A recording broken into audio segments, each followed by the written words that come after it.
Not to brag, I no longer kill spiders, and I'm a martyr. And I'm so glad you don't. And They're smart. Exactly. And so I think I should win an award. I should win the Nobel Peace Prize. Yeah. And I literally get them in a cup, take them outside. And Thank you. How do they reward me? Thank you. I cry. Yeah. I start crying. Yeah. How do they reward me? How? By biting me in the night, or their course. siblings, their spouse.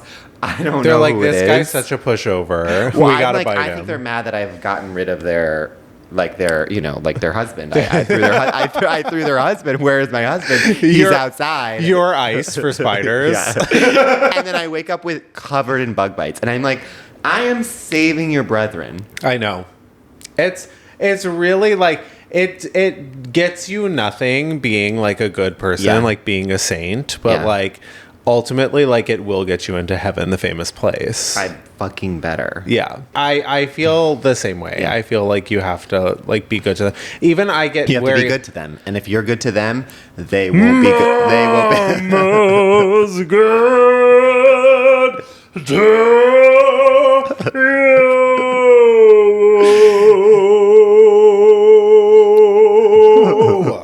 Except that they're not, because they bite you. Oh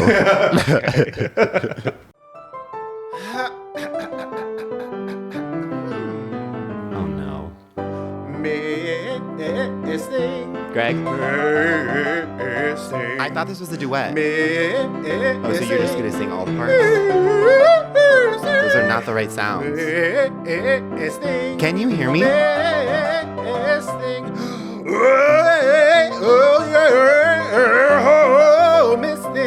BONK. Welcome to Miss Thing. I'm Greg. And I'm Tim. And this is a podcast that celebrates and appreciates the Miss Things of the past, present, and future. Yeah, in every episode, we take a key moment from our Miss Thing storied career and do what you and I are most skilled at, which is make it all about us. And we're back. We're back. I We're feel back on light the couch. as a feather. Oh, it's just a dream. Okay, I have something, and you're gonna be mad at me. Oh God. So I'm starting it off loaded. After 15 years of people yelling at me to do this. Oh no. I did it. Which is I am officially a TSA PreCheck approved girly. You have been sending me those emails, and they have been going unread. Unread, for sure.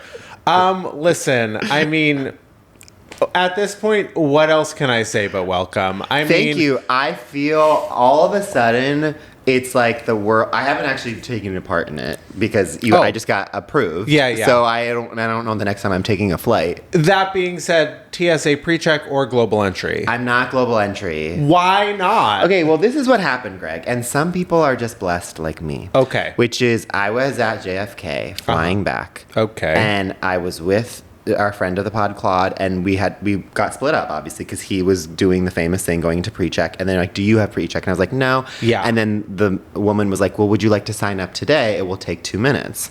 And I was like, we were early, and so I was like, I mean, I guess. And so then I went, and when I tell you... They were like, you're at Costco, they're trying to get you the credit card. But I famously, and so often in life, people say that it will just take 2 minutes and that it will be a breeze. And it never is. Never is. And especially at the airport. Oh, when God. I tell you that this man, he should be my dad mom sauce, but he's not because something else is coming down the pike, which is literally, he was a godsend. I think in 90 seconds, I was signed up. He was like lovely throughout the process. He also was like treating me like a human. Like normally I feel like TSA workers, and God bless them because they are doing the Lord's work, like are so checked out. Sure. They don't look at you in the face. They do scream at you. Right. And they should. Honestly, you should. But this man was animals like, in the airport. Yeah. Exactly. But he was like he was literally like, what's your name? And I was like so touched or whatever. Even though he was doing it for the thing. But like it was such a lovely experience. I'm not kidding you. Like I think at 2:33 p.m. they asked me, do I want to be TSA like PreCheck? By 2:35, I was back in line. You were back at the regular line because they can't give it to you today. Exactly, yeah. It's like coupon for your next visit. But the thing was, it was like I told Claude, I was like, I might be like an hour after you now because who knows what I'm about to do. Sure. And I couldn't sing its praises more. Well, and I didn't have to do a separate airport trip like you and all the other animals were telling me to do. Well, this is the thing that's so... Well, welcome, first of all. Thank you. I'm not going to be mad at you here today on the podcast. That's the first. This is the first. I'm growing. I must be too sick of your shit to be dealing with this. But that's the thing. First of all, getting through LAX, you have no idea. For whatever reason, LAX is one of the busiest airports in the world, and yet no one who lives here has PreCheck. No. For whatever reason. So because the idea of going to LAX, fast. The idea of going to LAX when you don't have to. Right. Oh, right. Well, it's already just getting to LAX is a 3-hour ordeal, even if you live next door. So, but anyways, there is something that I have been noticing sort of in the ether. It's been quite disturbing to me, and I need to bring it to the podcast. I'm not sure if you've noticed, but there comes a point in the life cycle of every male influencer where they are now getting a hair transplant and talking about it on social media. I'm sorry, guys. If everyone's doing it, no one's doing it. But should I be doing it? Because that's unfortunately, I see that and I'm like, okay, so I got to book my flight to Turkey. Well, exactly. Or Syria. No, it's Turkey. Okay. Yeah. Literally. But then now they're making it fashion. They're I saw someone on TikTok who shaved their head. They had you know how people will shave their head in designs. It's they're doing their hair transplant in designs. It was in the shape of an S. See, it's starting to go too far. I by the way, I have nothing against anyone who wants to get any sort of procedure done to feel better about the way they are. It's just, I do not need every man on the internet to demystify the procedure for me. Yeah. I need this procedure to be re-mystified. Yeah. I am going on, I go on Instagram. I click on the little box. I expect to escape. The first thing I see is a man with a huge alien head and those red dots, and it's just back from my hair transplant again. For the next 6 months, I'm gonna walk you through the procedure and the healing, and it's and then you go to the next one, it's another person where 5 hours ago I was seeing your full hole. Yeah. Can we just go back to whole content? In your full hole with the red dots on it in 6 months from now. Totally.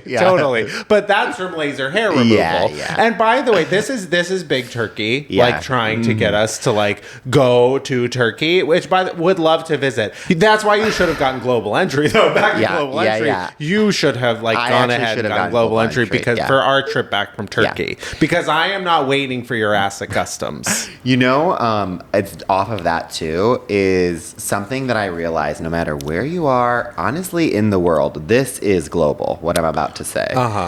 There is something so safe to me about seeing a Jennifer Aniston water ad. Oh. Anywhere I go in the world. Yeah. For the last 20 years. Jennifer Aniston is supporting Smartwater. Yeah. And it is something that it's I think it's the longest partnership in all of human history. And it goes back to the New York, and I was I thought maybe it was just New York or LA because everyone in LA, there's so many ads. And then I remembered being in Africa and seeing Jennifer Aniston water a poster, and I was this is something where it's no matter where you are, you are home. Oh, totally. As soon as you see her, and you're hydrated. You're hydrated because it's electrolyte water. She's been with that brand for so long. It's gone from being the luxury brand, to being what's lower than Dasani. But it's funny too because it's just this is what you and I need to aspire to, because it's literally just water. If we could just be the sponsors of water. And I have been saying this for years. For us to be synonymous with water. We are the face of water. Yeah. We are also the shape of water. We are water no matter what. But I think we are the shape of Coca-Cola. Totally. What's that? I would say we're H2O, but whatever is in this. We're whatever is in diet soda. Yeah. But I think it's time.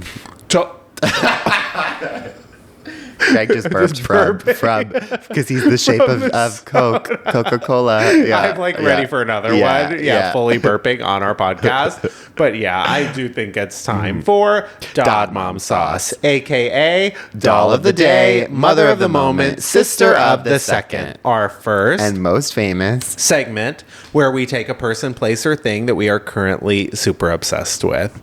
And Tim, would you like to go first? And you're going to be even more mad at me. I have been chomping at the fucking bit to tell you this. You've been so excited. You're trying to get my goat. To get you. The famous thing, my goat. Yeah. You're trying to get Well, we're actually going to need to go into therapy after this, and we need to go into therapy with Dr. Orna Guralnik. I am officially obsessed with couples therapy. I've watched all of season 5. Everyone just loves to tell me they're not interested in what I have to say. No, okay, this is the thing.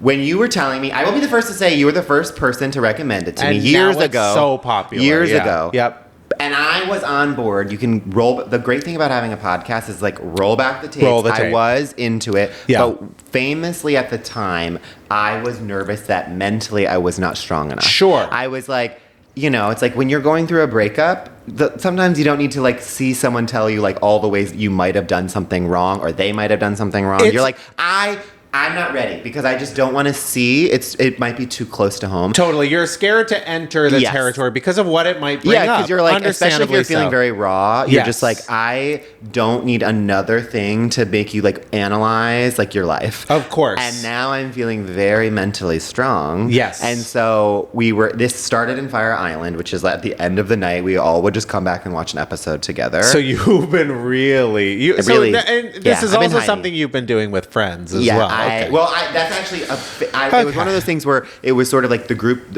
everyone could only agree on watching the premiere of the latest season. And then we became addicted. We couldn't stop. Yeah. Literally, it was mainlining it on the plane back. And now I've watched all of season 1. Mao. We don't have to get into Mao. Oh, God. But it is something where, and I know you've already made her and your Dog Mom Sauce in the past, but she is the best human on planet Earth. She's the best listener. She's the most intense listener. And she's so empathetic. She is but she's also a little she's very empathetic, but she's also a little when she is looking at you or asks but I'm saying that is empathy in the sense of she's going to call you out on your bullshit. It's there's an endless curiosity to what she does. Yes. When someone who is because I think the thing that the show does so incredibly well is at the beginning of the season, I think as humans want to pick a side. You want to pick this is the right one, this is the wrong one, and this is the one I like, and this is the one I'm rooting for. And then by the end of the series, your capacity for empathy grows. Sure. And you a lot of times switch sides, or not even sides, but you realize that they both are right. There's no one is right, no one is wrong, and you see the empathy that you didn't at the beginning that you were so and a lot of the times, I'm going, it was a lot of the times, it's almost you see a little bit of yourself in someone. Always. Well, that's the active part of the show. That's what makes it so engaging because you're kind of you're seeing emotions in real time. You're very actively participating in it, but you get past the point of judging it. It's almost you'll be watching and it'll be episode 5 of a season or something, and they'll come into the session and you can tell one of them is having an off day, and you know those days when you go into therapy and you're I'm off, I'm off, and it leads to some sort of you break down, or it's those days, those moments where you're just oh no, this is gonna explode. And the thing that is so amazing about her and watching it is she is so in the background. Yet such an active participant in the sense of what I was saying earlier about that curiosity and her capacity to just hold the space, because sometimes they come for her a little bit. She'll say something that triggers them, and then they'll kind of so this is what I'm doing or something, and the way that she doesn't react to it, but reframes it and almost absorbs it, but doesn't take it on, and then repeats what's actually happening. Yes. In a way that is what you're saying, it can almost come across as harsh, where she'll be actually, this is what you're doing. And she never labels. But it is one of those things where you're it is actually her empathy that is doing it because she wants you to get better. And the way her her tone is fucking incredible. She's amazing. I completely agree. She's so endlessly cool. She's someone that you want to impress because she seems so cool. She seems so smart, and like with it that you're kind of like, I could see being in a session with her and like wanting to get her like on your side. But what makes her so cool and what makes her so amazing at her job is that she continues to like, it's the non-reaction. It is the like, she constantly surprises you with like, even when you think you're like, gotcha, like you're gonna like label this or you're gonna do something, and she just always questions it and throws the question back at them, and it's we've talked about couples therapy for too long. Greg, what is your dad mom sauce? My dad mom sauce, believe it or not, and maybe you won't believe it, maybe you will, but surprisingly, it's butter. It's butter. Yeah. Can't believe it. No, it's Masters of the Universe. I saw that your face, no recognition. Zero recognition. I was like, is that NBC Gladiator show? It's the like He-Man movie with Nicholas Galantine. It took a second, and then I realized, and this is sort of back to your segment of like gay guys who like straight movies or something. Yes, and yes. I have no interest, unfortunately. But I want to hear why I should have interest. Well, I don't typically have any interest in that either. But my husband, who is slightly older than me, he and I think this is true for like a lot of people. It's like an 80s thing? I think so. Okay. Yeah, but like He-Man, I think was like a real like awakening for a lot of gay guys. Like he's like a regular man, I guess, who like turns into like a superhero. Yeah. And of course, this movie, it's kind of like, it's like Brady Bunch movie, like for Masters of the Universe. It's like kind of silly. Oh, okay. There's kind of like a jokey aspect to it. And I would say that works about 75% of the time. Like it's actually an interesting tone and everything. But like they take Nicholas Galantine's. I think there's a Z in there too. At the end. Yeah, I think in the middle, Galaxine. Yeah. Okay. He is like the new Christian Bale, I guess, because I would disagree with that. Every time I see him, he is so skinty. And then this movie, he's like massive, and now he's back to being skinny again. Well, and I'm like, when? How? Where? Well, that's my favorite thing about that, because like definitely half of the budget went into giving him abs in some scenes. Yeah. And then they like forgot or ran out of budget to do that like in other scenes. He just got like so big. Yeah.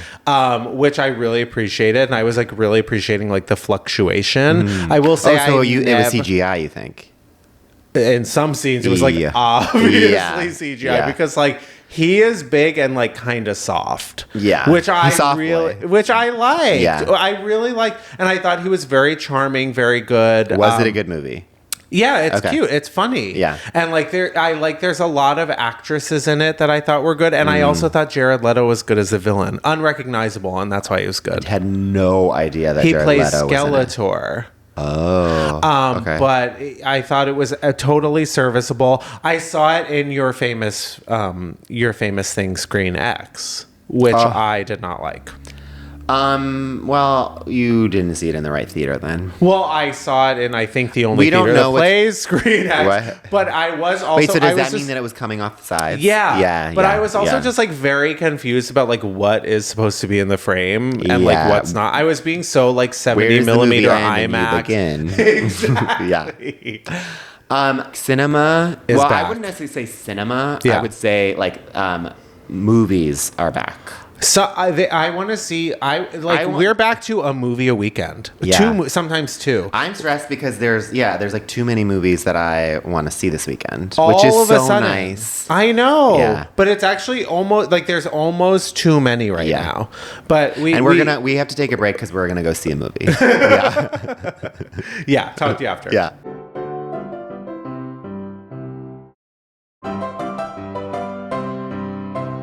We're back, and it's time for our Miss Thing of the Week. Our Miss Thing this week is, God, she's loved by everyone. I think she's the backbone of this industry. Like, she can do it all and is not talked about enough.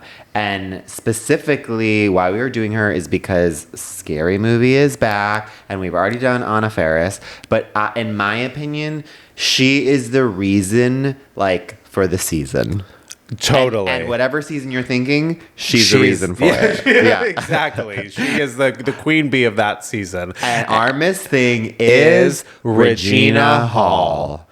I mean, name a more lovable, hilarious, talented, emotional, talented, gorgeous, ageless beauty. Witty. She can do both comedy and drama. The intelligence that radiates off of Regina. When you see her like thinking at an awards, because she hosted the Oscars, when she presents, you know you're in safe hands. Like when you see her face thinking about like what she like, you can just watch her like something's happening at an award ceremony, and then you see her eyes light up, and then she says something so funny. I'm like, this woman, I don't understand. She's already huge, but she should be bigger. I think she's as big as she wants to be. Honestly, she's got the gift. Whatever that gift may be, it's quite intangible. But like, there's something also so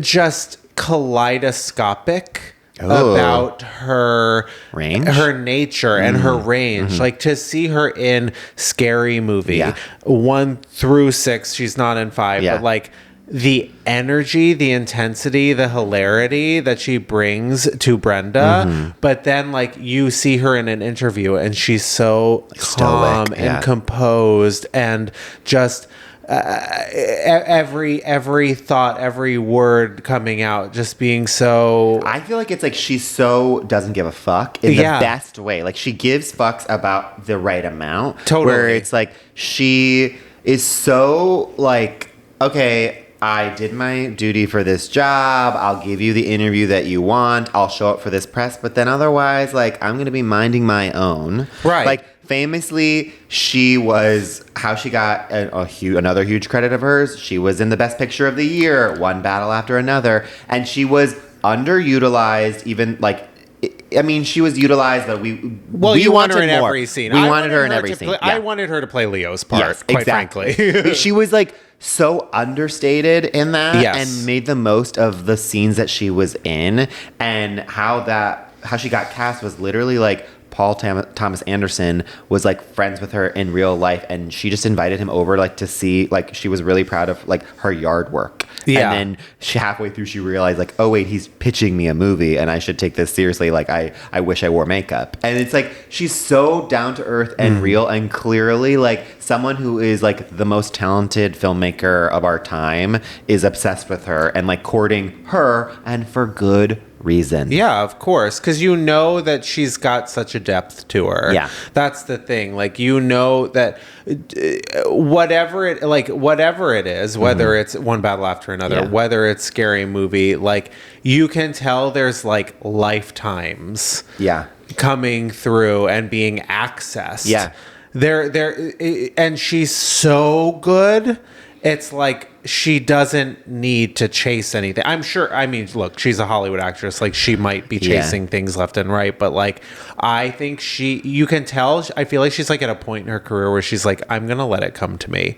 I'm gonna let Paul Thomas Anderson come to my house and look at my gardening and give me like a role in the Best Picture of the Year. I mean, it's also just like she clearly has taste, because like to follow up the Best Picture of the Year with then returning to Scary Movie, which is actually the smartest movie of all time, but it's like a silly parody. It's stupid with a capital S in the best way. Well, it made her a household name. Yeah, exactly. But a lot of people could think like, oh, I'm too good for this now, or I'm only doing prestige films. And she is totally like, no, this also shows and just re-emphasizes my fucking range. Exactly. God, she's so good at parody, but she's like, the parody is so like exists in something so real. She is someone who has consistently worked for I don't know, probably close to 30 years. Yeah. She famously was in like the biggest comedy of like 2017, Girls Trip.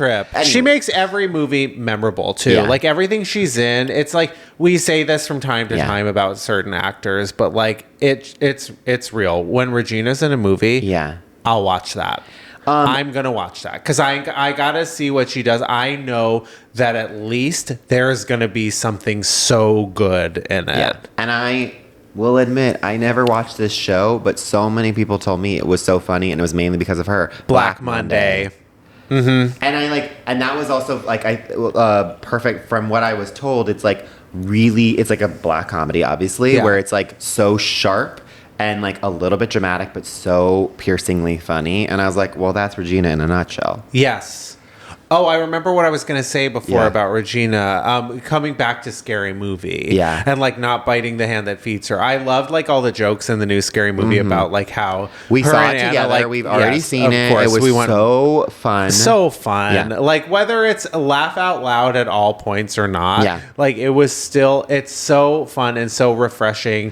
Like to see the Wayans doing it again. To see the original ending. Oh, such a good ending. The ending. Well, but that's what I love too in this one. They're like, you cannot do, and they're getting back to it with the screams. Yeah. They're like, you cannot do this shit without us. Like the Wayans brothers, comedic geniuses, have always been cultural touch points. But like those two women, Anna Faris and Regina Hall, in that movie, you're just like waiting to see what they do. You're waiting to see them together and play off each other. When we were in that theater, when those two women made their first appearance, complete eruptions from the crowd, clapping. That was not really the case for other people in the theater. And that's because it was like, these are the two megastars. It's the reason for the season, like I say.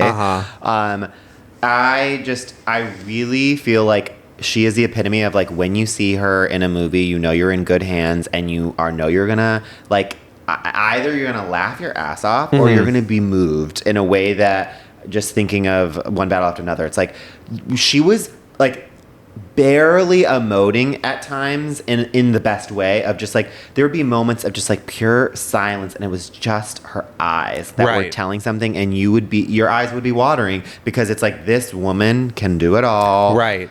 And predicting it here. Yeah. Because it's such a no-brainer. She will win Best Actress. Future Oscar winner. Oh, I thought you were going to say for Scary Movie, but yeah. Oh, she should. Yeah. In my home, she is a 5-time Academy Award winning actress for Best Actress. I mean, there really should be at the Oscars a comedic performance. Yeah. And it's like so. But the Golden Globes really confuse things. So. I know what you mean, where it's like, but it should actually be like only hard comedies. Yeah, they have to have a hard comedy, like a category at the Oscars. But it's like, I'm not saying anything new, but it's like Melissa McCarthy for Bridesmaids should have won for like, there should have been a category specifically for comedy, and then where she should have won. Regina Two-time winner for Spy. Yes. She would have won again for Spy. 100%. Regina Hall in Scary Movie 1, 2, 3, 4, 6. 6. Well, that's it. But then her and Anna would have been doing the Friends cast thing, where they'd be like, one would win for supporting and one would win for lead. Sure. Okay. You know? Yeah, they should have done that. Yeah. If they can retroactively do that, that's reparations right there. Oscar reparations. What do you think? Okay, this is my question for you. And you can say someone we've already done. What is the comedic performance that should have won Best Actor, Best Actress at the Oscars? You can also do supporting. Holy shit. There are like probably too many to count. Yeah. And preferably female. I'm probably gonna do like 90s to 2000s, because because there's the Madeline Kahns and all that, but I want to get a little bit more modern with it. I do think in terms of the funniest performance in a comedy recently, I just said it, Melissa McCarthy's Spy. That movie, I think, time has been good to it, and everyone who's seen it knows, but I felt like when I went to go see it in theaters, no one was talking about it in a way that like in a meaningful way. Yeah. And no one was giving it the credit that it was due, that it is the most hilarious movie, like start to finish. I also think Rose Byrne deserves... I was just going to say Rose Byrne is Best Supporting that year. Completely. Best Supporting Comedic Actress. And Jason Statham could also have been a supporting actor as well. I am going to go back to one of the best comedies of all time, but I would say... Catherine O'Hara in Best in Show or Jennifer Coolidge in Best in Show. Oh my God. You're getting me into a place of Catherine O'Hara waiting for Guffman. Yeah. Oh my God. Yeah. Also, yeah, okay, this is such a... Sorry, Mike Myers in Austin Powers. Oh, yes. Hello. Yeah. For all of those performances. Yeah. Doll, I could do this for days. Yeah, okay, yeah. I could do this for days. Yeah. There's too many roles to count. Okay, we gotta make Regina all about us. Yeah. It's time. And Greg, how do you make Regina all about yourself? Listen, Regina it's no secret. The Scary Movies are some of my favorite of all time. But I, of course, when I think of Regina, I think of a time that I was so Brenda in the movie theater. Okay. So every time you're in the movie theater. Oh, totally. Yeah. Well, I used to be afflicted by this disease where I needed to talk. Check your Calci bets. Literally, check my Calci bets. Talk start to finish, have a comment on every line. You know, I'm also like a... Thank God I was not friends with you at that time because we would not be friends anymore. Oh, no. Yeah. And there was a little, there was a little residual of that when we, like, first met, but I don't feel the need for that anymore. But yes, I used to talk through everything. Not necessarily in the theaters, but, you know, sometimes. So I thought that I had a very advanced vocabulary for film, you know, when I was a youngster. Yeah. But that sort of vocabulary was really, really stretched by a certain film called Gangs of New York. I can't remember how old I was. I think it was in like elementary school or like... You're probably like 45. But and by the way, it was not an age appropriate film. Yeah. I've not seen it since. Yeah. I know that I'm due for a rewatch. I've actually never seen Gangs of New York. I think Daniel Day-Lewis won an Oscar for it. And it was one of Leo's first like serious roles. I don't think he did.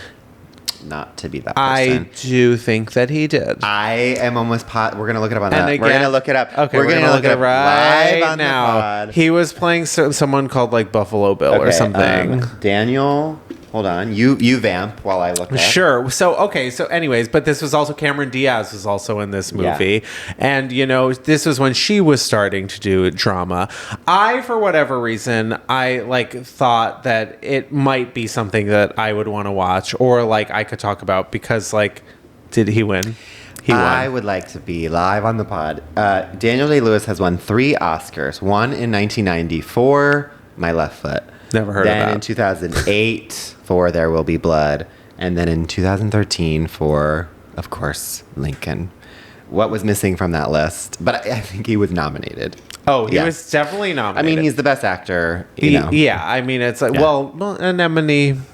What? He was in a movie called Anemone. Oh, okay. This year. Directed by his child. Son. Yeah. Mm-hmm. So we walked into this movie. I'm in like elementary school or high school. I can't remember. I walk in with my friend. It is completely packed.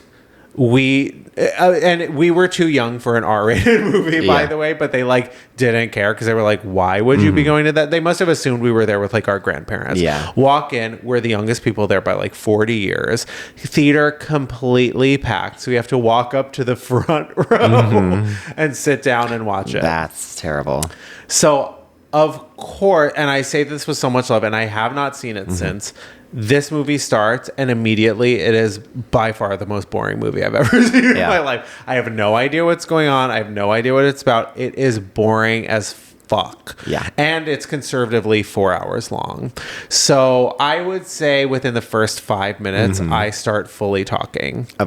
Open, which is like very open common. mouth talking. Very common for like, you know, seeing films like Obsession. Yeah. But like, acting completely brand new.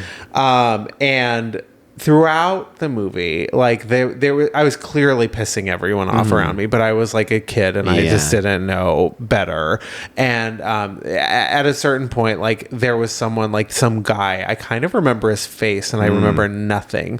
And he started being like, shh, like through it. And I was kind of like, then I for like a little while, but I like would get back to it because I had like my friend to entertain, you know. I had to make her laugh. You were being a showman. Exactly. And I had the rest of the theater to entertain as I was in the front row.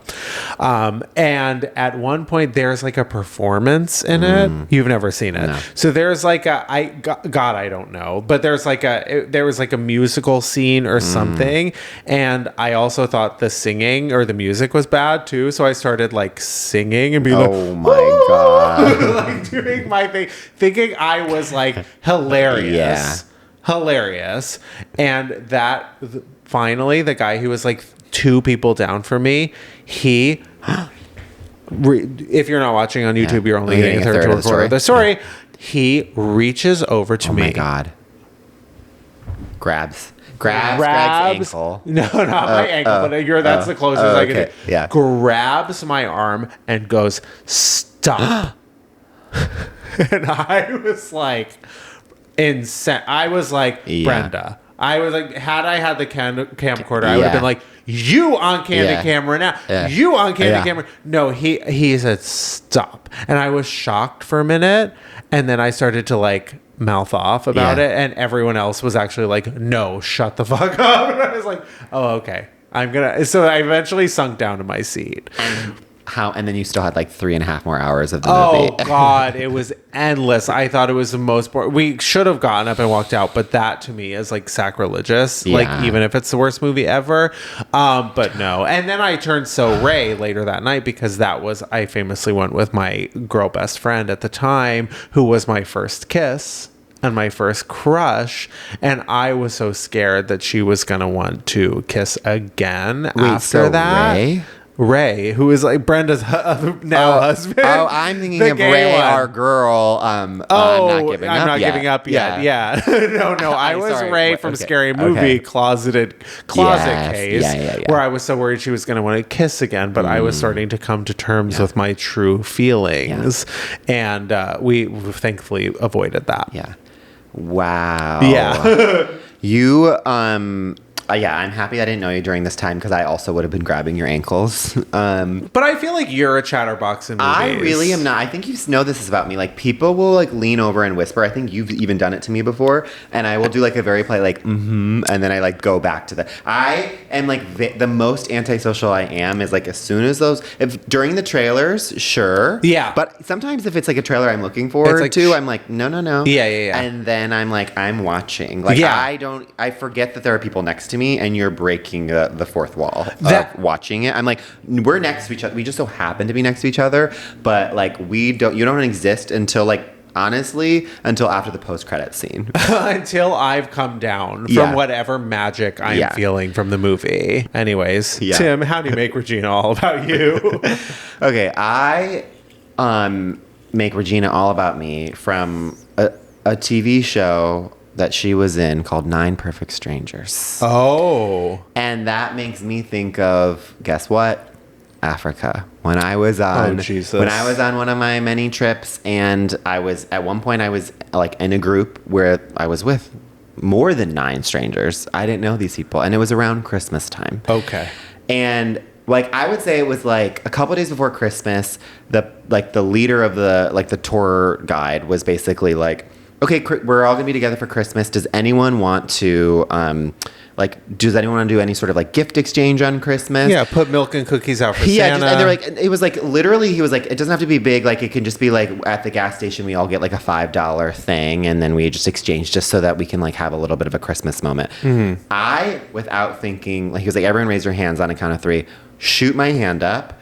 Not a single other person does it. I was like, and everyone looked at me like, and everyone was like, of course. It really was. But I was sort of like, I mean, why not? Like, we're all going to be together for Christmas. Right. It's $5. Like, I get it if it's a thing. And I was like, because they were all like, well, we don't know each other. And I was like, you can just get gum. Like, it's just like a fun little thing. Yeah. And I wasn't thinking anything of it. And then they were like, Tim, do you want to make your case as to why we should do this? And I was like, I don't really want to make a case because it was 1 against like 20. Yeah. So you're like, it's a white elephant. Yeah. We're in the land of elephants. That's what my case was. I was like, I just think it could be like a fun, like getting to know each other. Like it can just be like gag gifts. Like it could also just be like chips or candy, whatever. Yeah.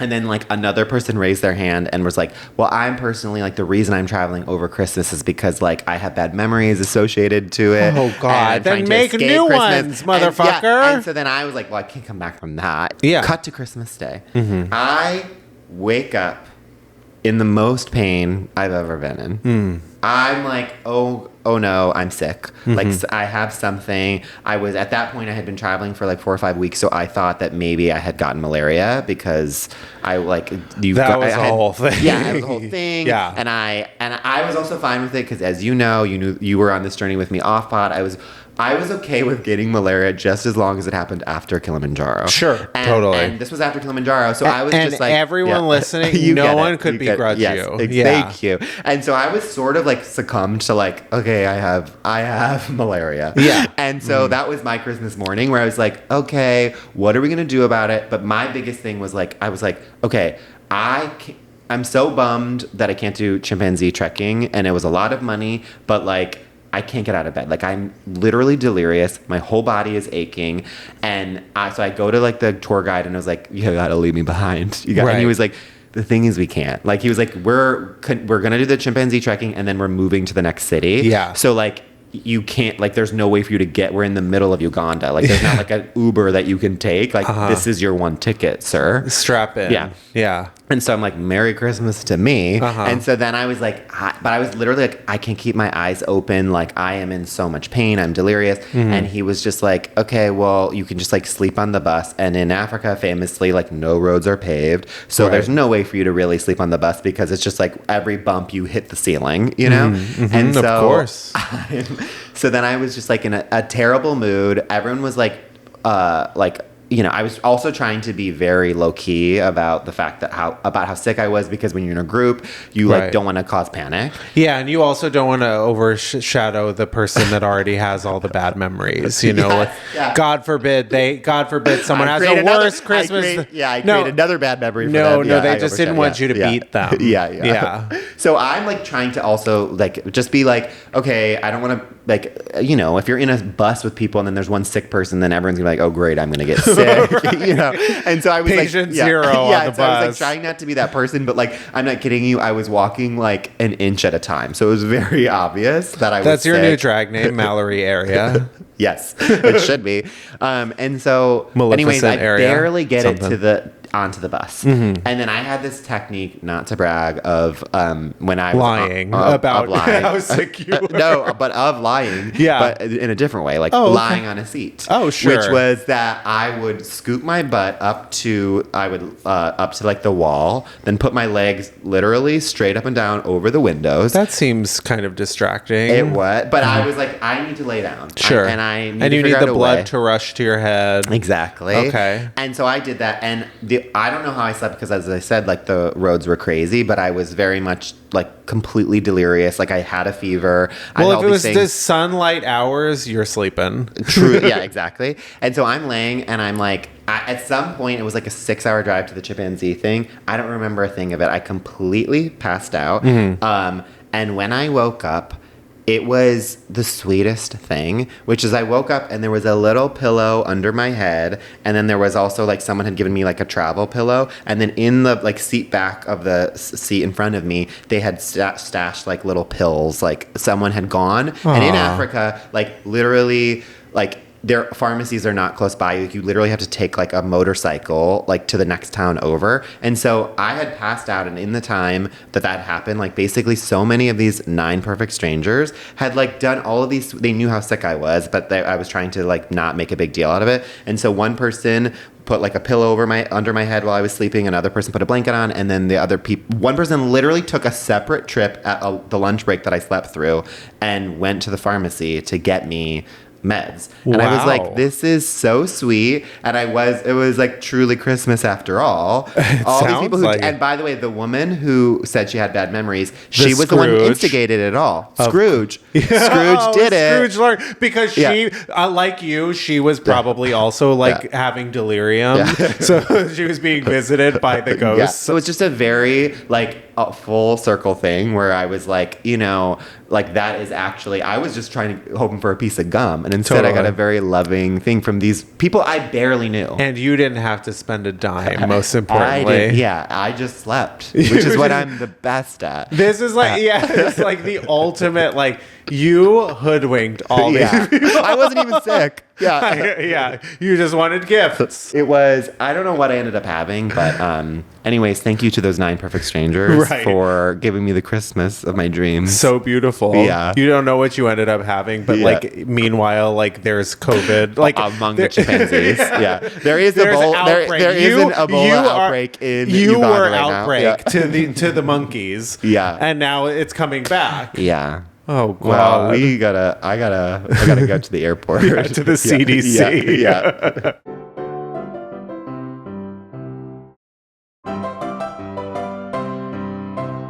Welcome back. And it's time for Diva Down. Diva Down, of course, is our final segment where we take a person, place, or thing that could use our unsolicited advice, and they're going to get that here today, despite not asking for it. And our Diva Down this week is movie theaters. And the reason... The reason is because it was just announced that we are getting a sequel to Romy and Michelle's high school reunion. The sequel we've all been waiting for. The world has been waiting with bated breath for. Truly, like, we are all quaking. And then we get hit with the news that it is going directly to streaming. And the reason why movie theaters are down is because we are being deprived of seeing this seminal film in a movie theater. Exactly. I mean, what are they thinking?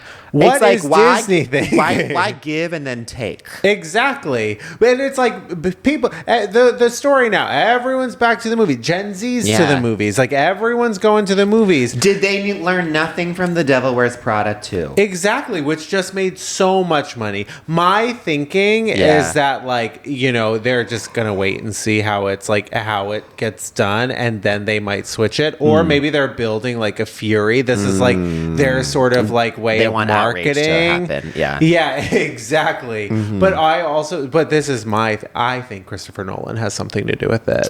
Because they're all so scared. I think they're so scared because like when people were trying to get Odyssey tickets, it's like the AMC app broke. Like you couldn't get on the website. It took hours. And what they are so afraid of is that not only are these sites, the tickets for this movie Michelle is going to be bigger.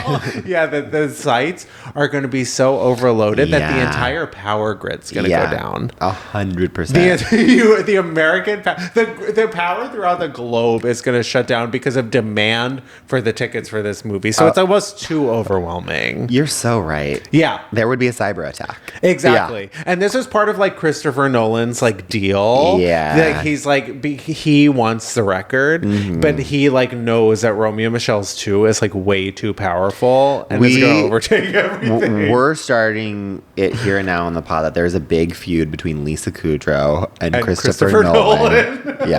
You have to pick a side. It's really heated. And Mira Sorvino's stuck in the middle. Exactly. As always. That is actually, you're right. Like, I genuinely, now that I think about it, I'm like, it would kind of cause a huge, like, power outage throughout the entire city of New York, every major city throughout the United States. And gas being, the energy crisis being what it is. The Strait of Hormuz is still closed. I know. Like, we got to get that open again and operating before we can even risk putting this movie in theaters. Maybe, though, they're putting it on streaming so that people who are stuck on the Strait of Hormuz have something to watch. Because who knows if it's going to be open a year from now. They're thinking of the straits and the gays on Hormuz. Well, there's definitely got to be some gays on the Strait of Hormuz. Oh, there's in Pride Month, there's plenty of LGBTQ representation in the Strait of Hormuz. This episode goes out to all the gays stuck on the Strait of Hormuz. And of course. Yeah. But what's your advice? My advice is, I mean, it's really like to all the Gennifertias, actually. This is day one of like the rest of our lives. Of the rest of our lives. And also of like outrage and petitioning to get if anyone has power that is listening to this episode. Change.org. Yeah. Change.org. We need to get to the powers that be and make sure that this is actually seen in the theaters. So rise up. The resistance starts now. And the resistance will be televised as a Hulu original. Exactly. Like do the Mockingbird. Totally. Yeah, we will see you in the streets. We need to make our voices heard. Yeah. Their faces be seen on the big screen. I completely agree. But yeah, my advice, I think that they need to be filming this in the sort of like the highest capacity they possibly can. They need 70 millimeter, those new IMAX cameras. They need to film Romeo and Michelle's 2 entirely in IMAX. Yeah. They need James Cameron, whatever his Avatar technology, they need to be using 100. I don't care where it debuts. I mean, it needs to be in theaters, but it needs to be in cinemas. In Screen X. In Screen X, of course we need to like put all of like the modern technology that like all of these men have developed. They get all the funding for and they develop that. We need to be using that for this film 100%. whether or not we end up watching it on Hulu. I need Romeo and Michelle's 2 to be filmed in 70 millimeter IMAX, whatever those new IMAX cameras that the Odyssey was filmed on. I need that level of quality on the production of that film. Period. I couldn't agree more. This film is probably going to change all of our lives. Oh my gosh. And think, because this is what we need in 2026. We need something to look forward to. And this is one of the best pieces of new information I've heard in a long time. We haven't had a monoculture in a while. Yeah. This movie will be monoculture. Every person on the planet will be seeing that opening day. And good news for the Gennifertias is the best piece of new information that you have heard in a long time is that we're going to be back next week. Oh, yeah, we sure are. And in person again. Oh, thank God. Yeah. That's how we're celebrating Pride with you by being in person. Yeah. And with that, don't forget to like and subscribe on YouTube. Please leave a comment. Give us 5 stars and above on Spotify, Apple, wherever you get your podcast, wherever you listen. Yeah, please feel free. Please go give us a 5-star review if you like what you hear. Even if you don't, 5-star review, please. It just helps us get out there. And it is Pride Month. You owe us. You do owe us. Like, come on, be an ally. Totally, or an ally, as Jade calls it. Yes. Who was fabulous at Out Loud. Good. Cynthia, or be an ally, as from Stars Lady Gaga. What is Cynthia up to? She's these days? doing. There's rumors that you're going to be in Passion, Stephen Sondheim with Jonathan Groff. There's rumors. I mean, from that one guy who actually starts so many but also from Bernadette Peters. Well, Bernadette, I think she saw the TikTok from that. But please, if Passion wasn't in the works, let's get it in the works. And it's obviously based off of Passion of the Christ. Yes. Okay, great. I think. And Smile. Which is about moms listening to Susan Boyle's new song. And we love you. We'll see you next week. Bye. Miss Thing Podcast is created, executive produced, and hosted by Greg Trimmer and Tim Zintek. It's produced and edited by Benji Simons. with cover art and additional creative support by Claude Zines. Follow us on TikTok and Instagram at MissThingThePod. New episodes drop every Tuesday. Watch on YouTube or listen on Spotify, Apple Podcasts, or wherever you get your podcasts. Please subscribe, rate, and review, but only raves. Strictly 5 stars and above. Follow Greg at Greg Trimmer and Tim at Tim_Zintek on all social media. BONK!